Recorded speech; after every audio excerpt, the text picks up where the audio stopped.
sual verirlər ki, mən hissə sənədlərinin alqı-satqısı ilə məşğulam. Yəni səhm alqı-satqısı ilə məşğulam və işimdən asılı olaraq uzun müddət telefon ekranını izləməli oluram.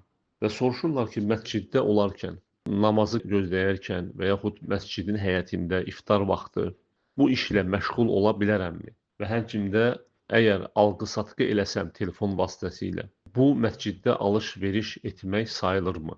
Cavab budur ki, bəli, fərq etməz. İstər telefon vasitəsilə, istər başqa bir vasitə ilə istənilən alqı-satqı məsciddə və həmçində məscidə aid olan məscid sahəsində, həyətində, yəni əgər hasar varsa, hasara alınıbsa və məscidə aiddirsə, həmin o hasarın daxilində olan hissə də məsciddən sayılır və alimlər orada da alqı-satqı etmək icazə vermirlər. Bu haramdır. Və həmçinin sual verirlər ki, əvvəlcədən avtomatik əmrləri qurmağım bu da alqı-satqı sayılırmı? Cavab budur ki, əgər insan avtomatik alqı-satqı quraşdırıbsa, yəni belə bir rejim quraşdırıb və telefona baxmadan, yəni telefonu izləmədən, yəni özü bunu yerinə yetirmədən avtomatik olaraq telefon vasitəsilə yerinə yetirirsə, sözsüz ki, bu alqı-satqı sayılmır. Yəni məsciddən kənarda bu rejimi qurub və sonra həmin o alqı-satqı məscid daxilində lap baş versə də, çünki bunu proqram özü avtomatik